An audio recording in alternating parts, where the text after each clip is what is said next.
Hey there! Ready to uncover some surprising ways that glucose impacts our health? We're talking energy levels, cravings, even unexpected things like skin health and Oh, relationships. absolutely. It's amazing how much glucose affects. I'm joined by expert speaker to help us unpack some really interesting research from biochemist Jessie Inchauspé, also known as the glucose goddess. Yeah, the glucose goddess, she's really making waves. Have you heard of her? Oh, yeah, definitely. Her work is so fascinating because she's found a way to explain this complex world of glucose in a way that anyone can understand. You don't need a background in biochemistry to grasp these concepts and start applying them to your own life. Exactly, and that's what we're all about here, taking these complex topics and making them accessible. Right, making it practical. Okay, so let's dive in. I think most people associate glucose with diabetes, Yeah. but Inchauspé argues that even if you don't have diabetes, you're likely experiencing glucose spikes throughout the day that could be affecting your well-being. What exactly do we mean by a glucose spike, and why should we care? That's a great question. In the simplest terms, a glucose spike happens when our blood sugar levels rise rapidly after we eat, especially foods high in sugars or refined carbohydrates. Think of it like a roller coaster.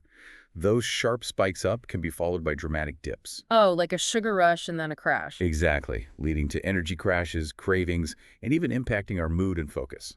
So those mid-afternoon slumps we all experience, those could be linked to glucose spikes earlier in the day. Exactly. And what Inchospi's research reveals is that these seemingly harmless spikes, over time, may contribute to a whole host of issues, Hmm. from fatigue and skin aging to brain fog and even more serious health concerns. Wow, I never realized how much impact these spikes could have. It's really quite remarkable. So what are some of the biggest culprits? What are these hidden glucose bombs lurking in our diets that we might not even suspect? Well, one of the most surprising findings from Inchospi's research is the impact of fruit on our glucose levels. Now, we've always been told to eat our fruits and veggies, but Inchauspé points out that the fruit we eat today is a product of centuries of breeding for sweetness. So not all fruits are created equal. Exactly. Interesting. They're bred to be sweeter and sweeter. So those picture-perfect, juicy grapes at the supermarket, not as innocent as they seem. Not quite. Those grapes, while delicious, are essentially little sugar bombs. Inchauspé tested the glucose response of various foods and found that even a small portion of grapes can cause a significant glucose spike. That's wild. I always thought fruit was a healthy snack option. What about other types of fruit? The same principle applies to most fruits, though some are lower on the glycemic index than others. Okay. Berries, for instance, tend to have a milder impact than, say, a banana or pineapple. Okay. But what's really important here is context. It's not about demonizing fruit altogether. Inchauspé isn't advocating for that at all. It's about understanding how to incorporate fruit into our diets in a way that minimizes glucose spikes. So how do we do that?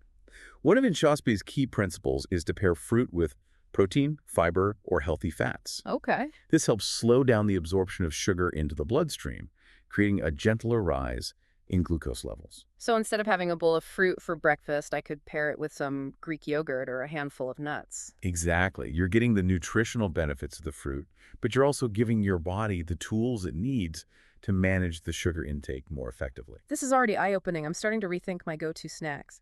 And that's what's so great about Inchauspé's approach. Yeah. It's not about deprivation. It's about making small, strategic changes that can have a big impact on our health. So what are some other strategies for keeping those glucose spikes in check? Inchauspé is all about these simple hacks. What are some of her most effective ones? Well, one of my favorite hacks is surprisingly simple. It's all about the power of starting your meal with a veggie starter. Okay, so like a small salad before the main course. Tell me more about the science behind this. Why is it so effective? Exactly. Think of those veggies as creating a kind of fiber barrier in your gut. Okay. Fiber takes longer to digest, and this natural barrier helps slow down the absorption of glucose for the rest of your meal. So we're strategically slowing down that sugar rush, preventing those dramatic spikes and crashes. Precisely. And the beauty of this hack is that it's so easy to implement. Just a small salad, a side of steamed greens, or even a few slices of cucumber or bell peppers before your main meal can make a difference. It's amazing how these small tweaks can have such a big impact. What about other hacks? What about vinegar? I've heard about that one, that it can help regulate blood sugar. You're right. Vinegar is another one of Inchauspé's go-to hacks, and there's actually quite a bit of research to support its effectiveness. Hmm. She recommends diluting a tablespoon of apple cider vinegar in water and drinking it about 10 minutes before your largest meal of the day. I'll admit I'm a little hesitant about the taste. But if it really works, Think of it this way. While it might not be the tastiest beverage, the potential benefits for your metabolic health are worth considering. Research suggests that vinegar helps slow down the conversion of carbohydrates into sugar in your bloodstream, which in turn helps prevent those sharp glucose spikes. okay, that makes sense. And I love that these hacks are all about working with our bodies, not against them. Right. It's not about restriction or deprivation. It's about making smarter choices. Exactly. InShaspe is all about finding sustainable ways to improve our health. Yeah, And another simple yet effective hack she emphasizes is incorporating movement into our routines, particularly after meals. like a post-meal walk. Exactly. Even a short walk after eating can help your muscles absorb glucose more efficiently, preventing those drastic spikes. So we're talking about a 10-15-minute stroll, not necessarily an intense workout. Exactly. It's about incorporating movement into your daily life in a way that feels manageable and enjoyable. This is reminding me of that feeling after a big meal where you just feel sluggish and need to move around a bit. Yes. Listen to your body's cues. Yeah. Movement can help you feel so much better after eating, both physically and mentally. So we've got our veggie starters, our vinegar shots, our post-meal walks. Any other game-changing hacks we should know about? Well, Inchauspé is also a proponent of what she calls the savory breakfast. It's a simple shift in mindset, really, but it can make a world of difference in terms of stabilizing glucose levels throughout the day. Okay, so ditching the sugary cereals and pastries, what does a savory breakfast actually look like? Think protein, healthy fats, and even leftovers from dinner. Eggs, avocado toast, a veggie omelet, leftover salmon with some greens. The options are endless. That makes so much sense. We've been conditioned to think of breakfast as this carb-heavy meal, Yeah. but starting your day with protein and healthy fats sets a completely different tone for your glucose level. Exactly. You're providing your body with sustained energy, preventing those early morning spikes and crashes. Okay, I am definitely on board with the savory breakfast movement. This is all so fascinating. It really highlights how interconnected our bodies are. Right. It's not just about what we eat, but also when we eat, how we eat, and how we move our bodies. Absolutely. And speaking of interconnectedness, there's another fascinating aspect of InShaspe's research that I think is so important to highlight. And that's the link between glucose and mental health. Okay, let's talk about that. Yeah, It's not something we often hear discussed together, but it makes sense considering how much our blood sugar impacts our energy levels and mood. exactly. InShaspe dives into some compelling research on the connection between insulin resistance and depression. Hmm.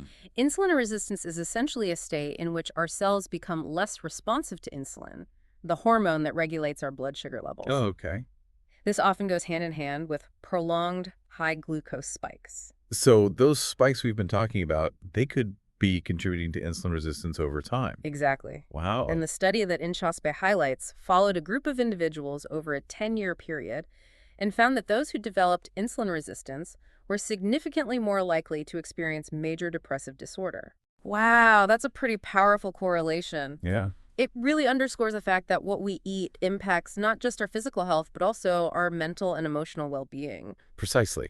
And there's even more to it than that. InShaspe also delves into the connection between glucose and sleep, which is another crucial aspect of our overall health and well-being. Okay, so what's the deal with glucose and sleep? Because let's be honest, a good night's sleep is basically a superpower in today's world. It really is a superpower. So how does glucose affect our sleep? Well, research suggests that going to bed after a big glucose spike can disrupt your sleep cycles, especially that deep restorative sleep we all need. Oh, so that's why toss and turn after a night of indulging in sugary treats makes sense. Yeah, it's definitely a possibility. I mean, if your body is busy processing a glucose overload, it can't fully relax and transition into a restful state. So a sugar rush before bed is a recipe for a restless night. Who knew? Right. And on the flip side, a poor night's sleep can impact your glucose control the next day, making you more vulnerable to those energy crashes and cravings. It's a vicious cycle. You snooze, you lose glucose control, that is. Exactly. Prioritizing a good night's sleep is just as crucial as healthy food choices for maintaining balanced glucose. It all comes back to that interconnectedness we were talking about. Everything is linked. It really is fascinating. And speaking of interconnectedness and things that impact our energy levels, I think it's time we address the elephant in the room: coffee.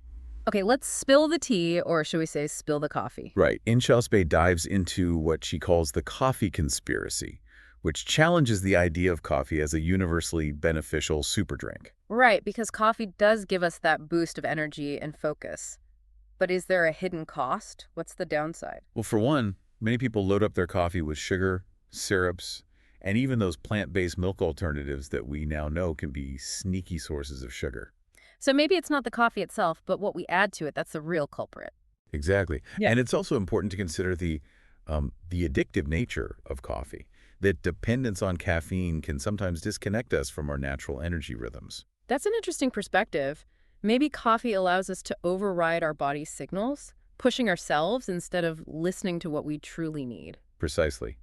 It's about finding that balance between enjoying the benefits of something while remaining mindful of its potential downsides. Again, it all comes back to self-awareness and making choices that truly support our overall well-being. Absolutely.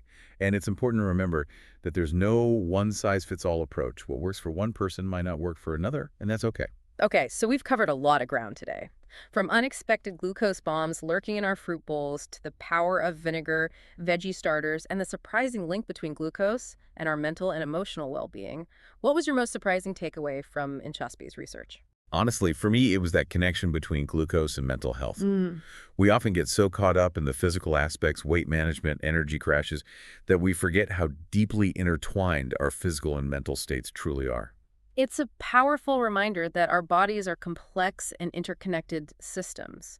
What we eat, how we move, how well we sleep, it all plays a role. Absolutely. And I think that's what makes Inchauspé's work so compelling. It encourages us to approach our health from a holistic perspective. Couldn't agree more. Well, on that note, a huge thank you to you for diving deep with us today and sharing your incredible insights.